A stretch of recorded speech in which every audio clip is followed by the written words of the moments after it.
joining us as we continue. But I am very, very excited about today's topic. AI is something that we hear a lot about in casual conversation, in the news, in the media. It's really taken over so many industries by storm, one of them being social media. And so we have our social media manager here at Radius, Katie, here to speak a little bit more about how you can best utilize AI in social media. She is our in-house expert. And so if you guys have any questions about social media and how best to utilize some of these tools and technologies, she is fantastic, incredibly talented, and so she'll be able to give some really fantastic insights today. So, Katie, I will turn it over to you. Awesome. Hi, guys. Yeah, as Ela said, I'm the social media manager here at Radius, and just like everybody else, I'm constantly learning about AI and everything that it can do for a myriad of things. And it's kind of awesome because the more you learn what it can do and get used to using it for certain things, it just saves so much time in so many different areas.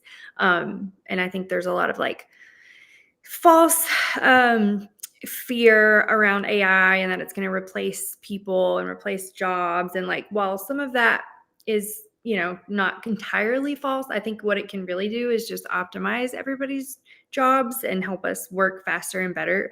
So I kind of feel like at this point, if you're not using it to make things easier and faster, then that is who might get behind the curve here. AI, there are a lot of tools like ChatGPT and Gemini, the Google-based AI tool that, that's where a lot of people are talking about and where you can get a lot of general information. And then also a ton of apps and products are implementing AI into their own product in different ways, including our brokerage members in their office app with Radius. We now have the Mail feature, which is our own AI tool, which is super cool for our agents. But in addition to that, like even my like grocery app has an AI capability now where you can just say like, this is the meal I want to make, and it'll put the right groceries in your cart. So AI is everywhere. So, and as it pertains to social media, I just want to give kind of a high level overview of the kind of things that I think it can help with. When it comes to doing your own social media marketing, I do these rooms twice a month. One is just a general social media Q&A where it's just kind of an open format for questions. And then the other one is topic based. And so like today's is about using AI for social media marketing. I've done talks in the past about creating content, batching content, creating an editorial calendar and things like that. And those are all things that AI can help with. So kind of off the top here, does anybody want to share like what your biggest pain point is with social media and the way you use it for your business? If not, I'm happy to just start going into my spiel. I personally don't use it because I'm not too savvy with it. So that's why Yeah. I'm here trying to get some tips. I know. And I hate it for, for people who are not naturally inclined or don't love social media, because it does feel like a necessary part of small business marketing at this point. I mean, that's just what the data shows us, that it's important to have it. And that a lot of people, especially I think Gen X and younger, are going to see what your social media presence is as a brand. So it is important, but there are ways to optimize it. So like, as it pertains to scheduling account, and also, by the way, after this, anything I mention or reference, like specific websites or prompts or anything like that, Ela can send out an email to you guys with whatever I mentioned. So don't worry if you miss anything. And then this will also obviously be recorded. as well for future reference.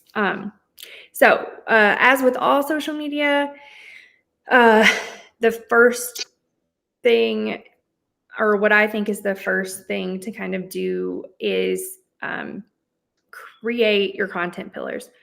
So those would be, so I'm kind of like recapping some stuff I've talked about before, but then how AI can help you with that. So the first most important thing is to create the pillars of content that you're going to create based on what you're doing. So if you're a real estate agent, your pillars might, and I would keep these broad. So like your pillars of content might be like testimonials, / client stories, maybe like new listings and closings. And then like, I don't know, Ela, what's a third pillar?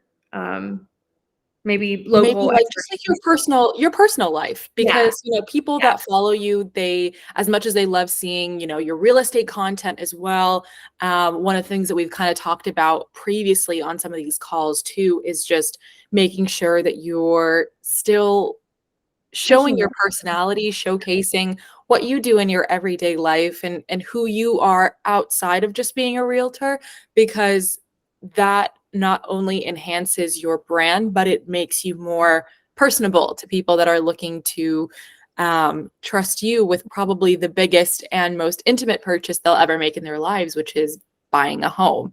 And so making sure that you're not able to just solely be the professional brand, but also being able to cater that more, I don't want to say mundane, but like day-to-day content is also going to be a really important pillar to have when you're thinking about social media content. Yeah. And also, so maybe just like behind the scenes or whatever. Your pillars can be kind of whatever. That's just the first step to figuring out what you're going to do. And then once you get your pillars down, under those categories, you'll be thinking of ideas of what to do under that. And then you'll be breaking it down more specifically. Like, okay, if it's a behind the scenes content pillar, I'm going to do story times and about me and introducing to this team member or whatever the case. And, under closings and listings, all your different ways you're going to promote your listings and celebrate closings. So you'll just keep breaking that down further. And then once you have like all your brainstorm of ideas, which by the way, in this step, the way you can use AI in this step is like ChatGPT or Gemini are the two most popular. What are those actually? Are you talking about OpenAI? Yeah, like Open, but what is that? It's like called something. It's like it's machine. I guess a chat bot. I guess it's just like a general chat bot. So you can ask it anything, and it's like a huge knowledgeable database that will tell you anything you want to know. Mm-hmm. So I could even go in right now and say, here, let's pull up Gemini and just, I'm going to share my screen in just a second. Sounds good. Let me get this set.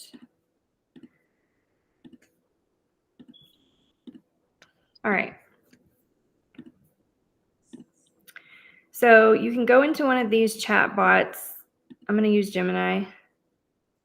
And I can say, I'm a real estate agent and I need 3 content pillars for my social media marketing.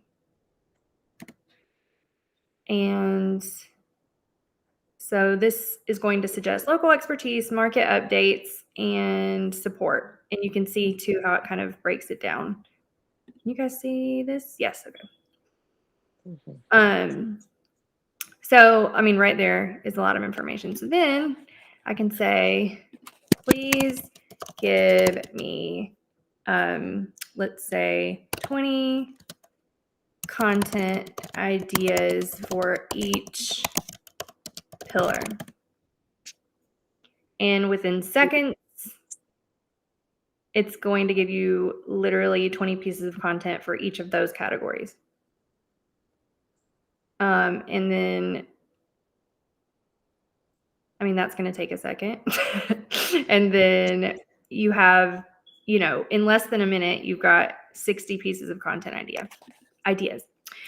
Okay, so then once you have your content ideas, you can start to plan your editorial calendar. And this is where we have one that we've created with examples that we can totally email over to anybody that wants it.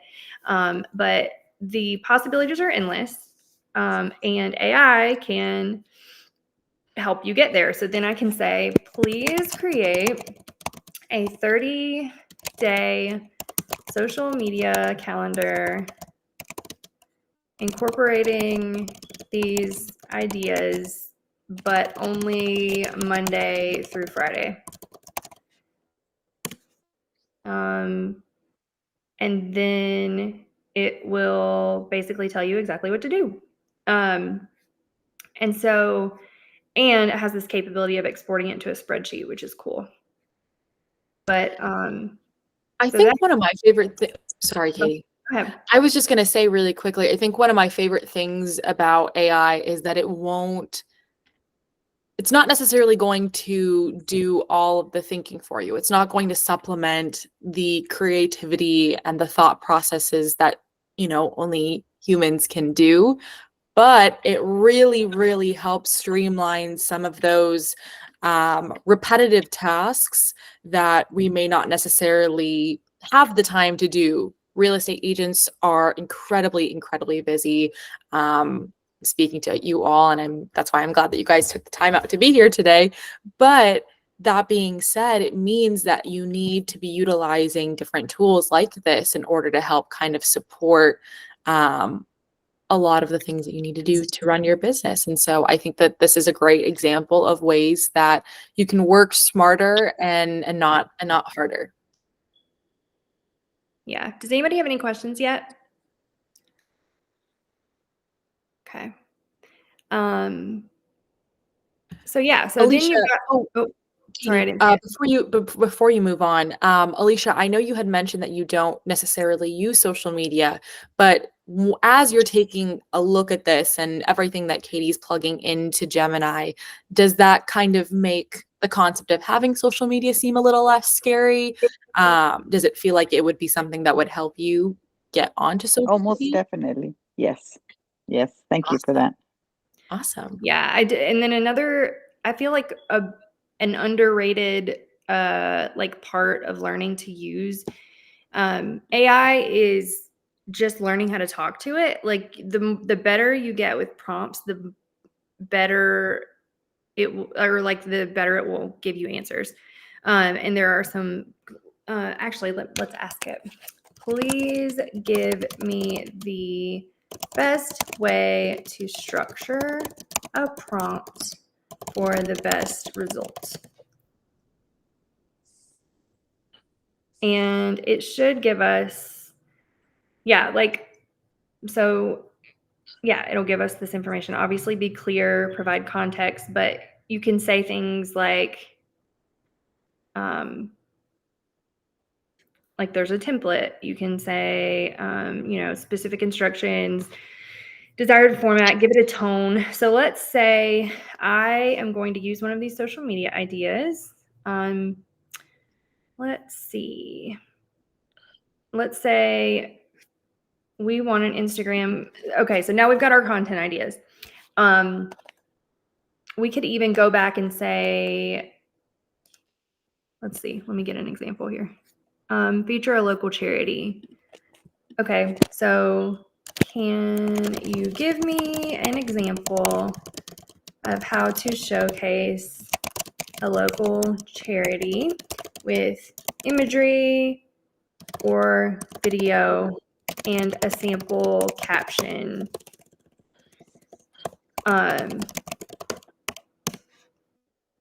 And it should give instructions basically on exactly how to do it. An example. And then it'll give you a sample caption and hashtags even and more tips. So you can literally get it to do anything you want. And then you can just kind of change it. I can even say, can you rewrite caption 2 with a more casual and upbeat tone. And it'll do it. So just pretend like you're talking to like the smartest brain ever in the world, and it will have any answer for you. So then you could literally go through your editorial calendar that you generated and get sample captions for everything and templates in place. And then once you have all that in place, little by little, you can go through with your own information and your own, change it to make sure it's your own tone and language, and just start batching that kind of content. If you guys, when it comes to graphics, let's see here. See if I can show you.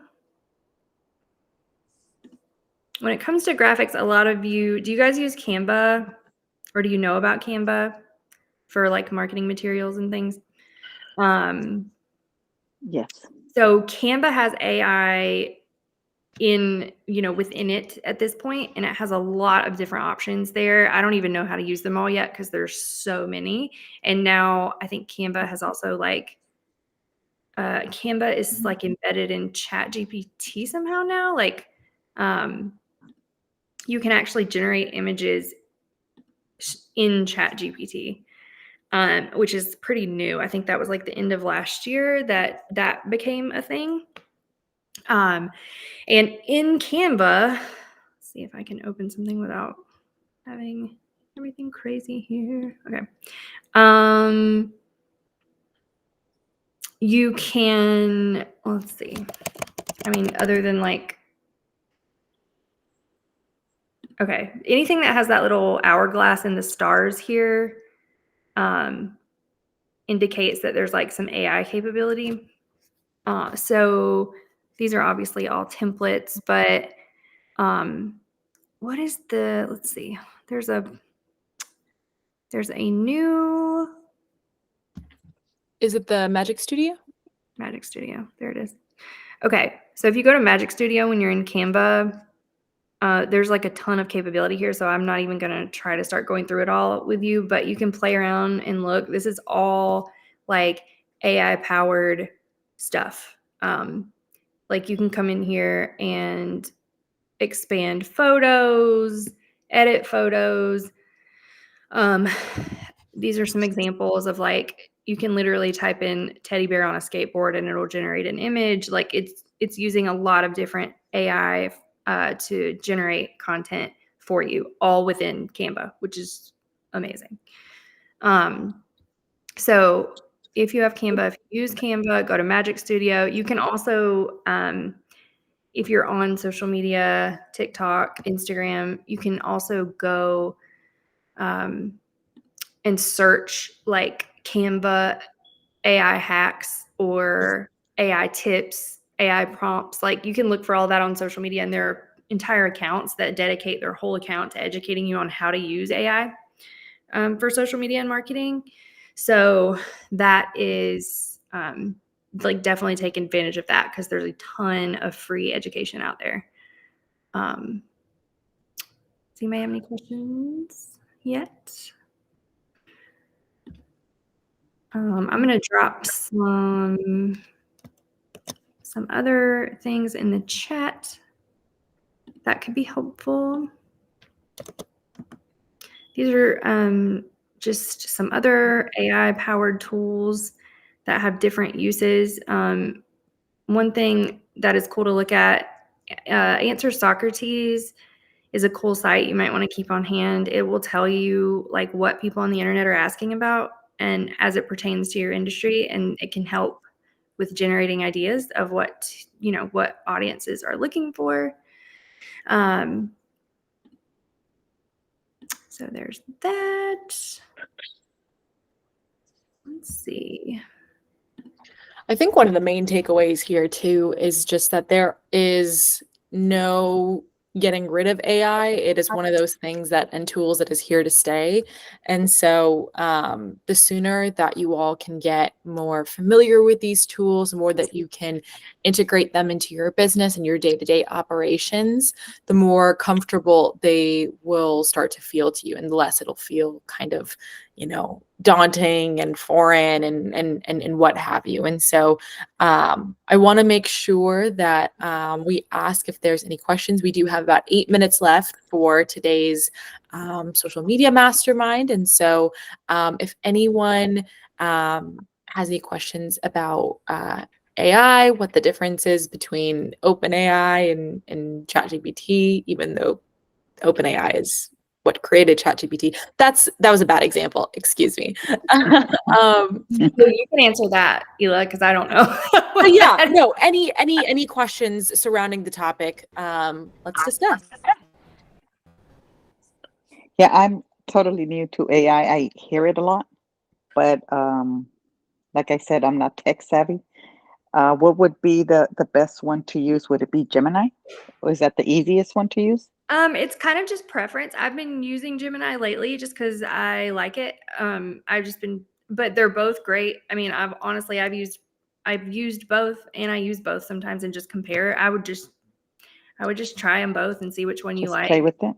Yeah, you can't mess it up. You can ask it whatever you want. Yeah.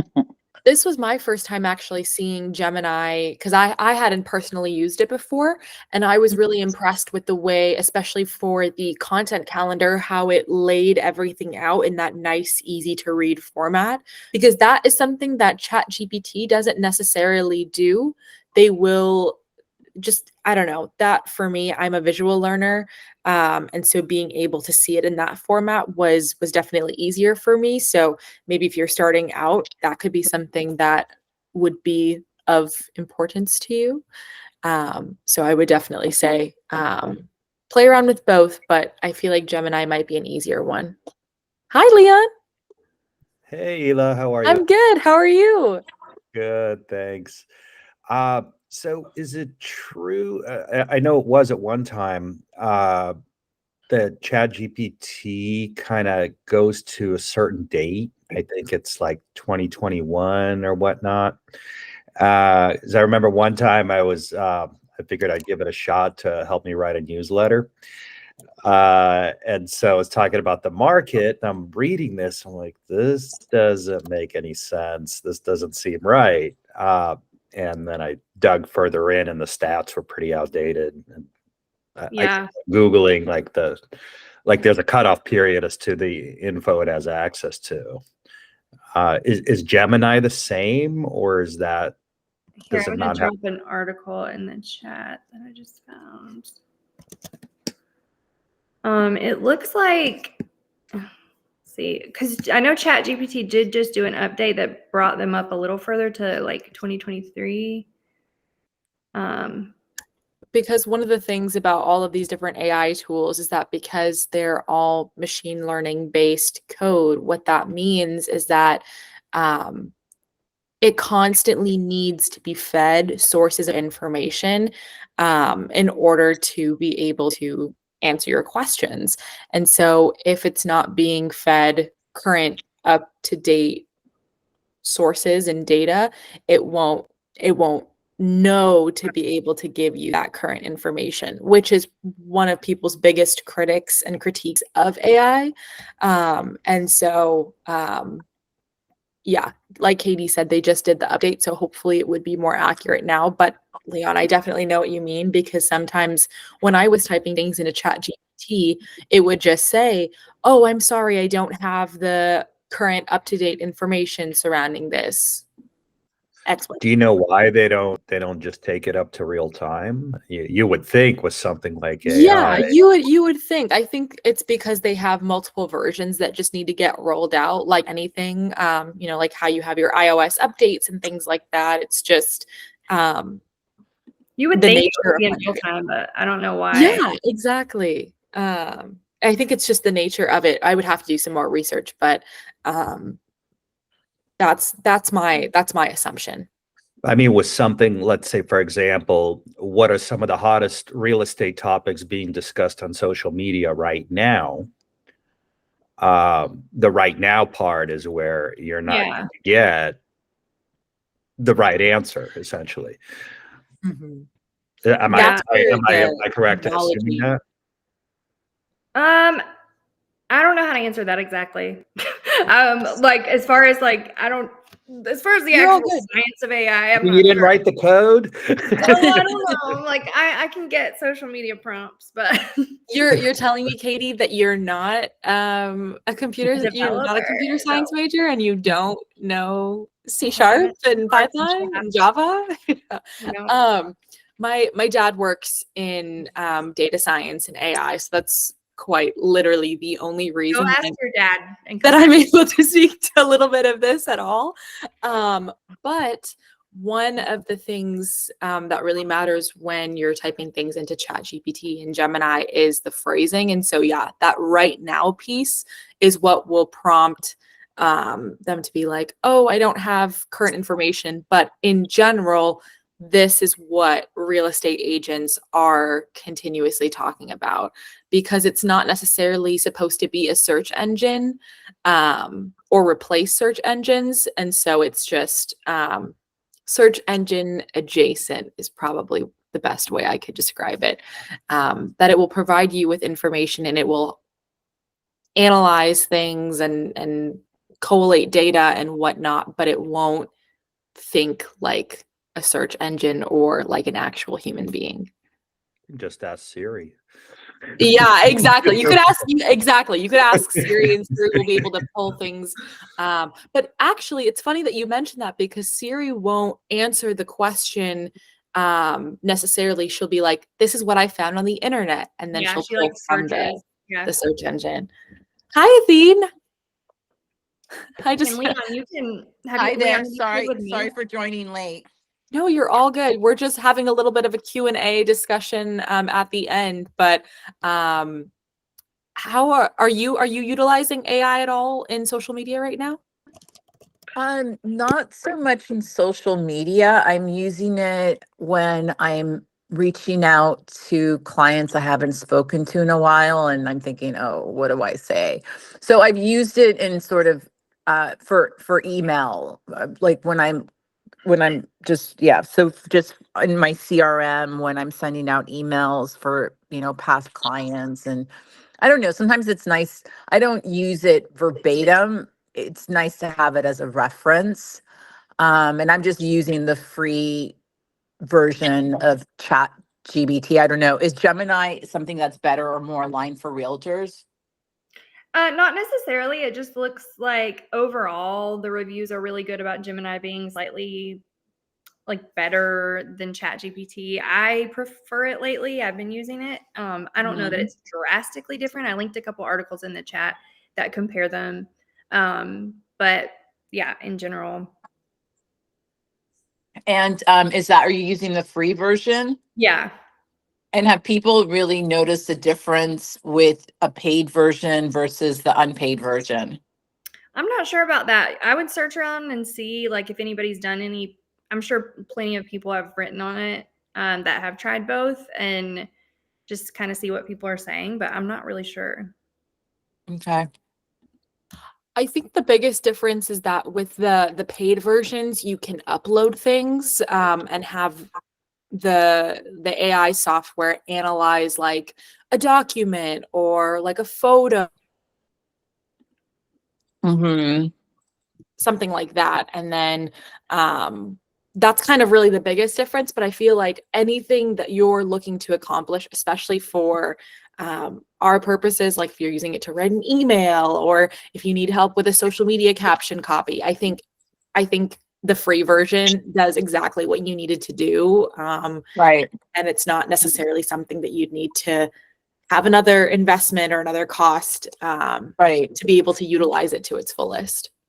Yeah, I think like the paid version gets to know your voice, so it sounds more authentic. It sounds more it adapts. So I mean, Mm. I think that's what my understanding is of a client who was using it and did like the and used the paid version, they noticed a difference. It was definitely better, but they were, I think he was applying for his visa to stay in the country, and he had to submit letters, and that's what they used it for. And it was very efficient. And I think they were using the paid version. So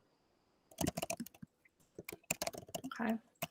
Katie, were you asking me a question? Oh yeah, I was think just gonna say, have you tried to play with Mel at all on the Office app yet? not yet. Not yet. I haven't really had a reason to, per That's se. pretty cool for like specific radius specific, real estate specific stuff. Like that's definitely a cool aspect of It that. is it pretty niche driven. Yeah. It's not like a general it's kind of like a real estate AI, right? Yeah, it's specific, or I don't, what is the verbiage, Ela? It's like it's unique. There's like, there's AI that's like Chat GPT, and then this AI is like trained on radius and real estate and state laws and things like that, which is cool. I'm sorry. Could you repeat that? Could you repeat the question one more time? I got a message. Oh, no, that's okay. It wasn't important. We're talking about I mean, Mel, and Oh. it's like how specific it is, if it's real estate specific or just like a general AI. But I think So- sounds like real estate is the answer. Yes, it is. It is real estate specific. I would say it's more real estate specific than it is general AI, because you're able to pull MLS listings. You're able to help it set up appointments and schedule things like that. It's not meant to. I mean, you can ask it different questions and things like that, but it's specifically targeted for real estate agents, and that's why it's kind of very novel, one of the first of its kind. Yeah, and it's also has Radius's entire like knowledge base in it, so you could be like, who do I talk to at Radius for this or whatever, and it knows about us. Exactly. That's Exactly. helpful. As it How do relates to, oh, sorry, Athene, go ahead. how do we access her? I didn't go to the training for our personal AI. Is that through the Radius app, or do we need to download something additional? No, you won't need to download anything additional. You'll just need to download the Radius Office app, and then the login that you use to access it, or the community app. Normally, the email that you already have attached to your account. Plug that in, get access. You might need to update your app if it doesn't have. Oh, perfect. Thank you, Katie. Thank you. It goes Katie dropped the through link in it below, but you should be able to update your app, and then you'll be able to start utilizing Mel. You'll see the little infinity symbol at the bottom of your screen, and you can tap that and start testing Mel. Oh, cool. And it's a different app. It's a separate app from the other It's the Office app. Yeah. Yes. And So there's the community app, which is the one where you can access the community, where you can access rooms. And then there is the Radius Office app, which is specific to Radius brokerage agents. Yes. I think I already have that downloaded. Yes. So you just might need to update that. But yeah, Athene, let me know what you think about the app, if you have any feedback or anything like that. We always want to make sure that we're improving. And so it's so cool. Yeah. Really excited about it. There's so much more to come. And so we're tremendously excited about the direction that the company is taking. Yes, we're so excited. So does anyone have any more questions? I know we went a little bit over time, and so I just want to make sure that we address everything before we wrap up for today. All right. Well, thank you so much for joining today. Thank you. Thanks, everyone. Thank you. We have Katie's social media rooms twice a month, like she was saying. So next month we'll be having her regular Q&A, and then we'll be doing some content ideas for the next quarter. So April, May, and June. So you guys will want to stick around for that. And so otherwise, I hope everyone has a great rest of their Wednesday, and we'll see you guys in rooms again soon. Thank you. This was very good. Bye. Thank you so much. I will be sending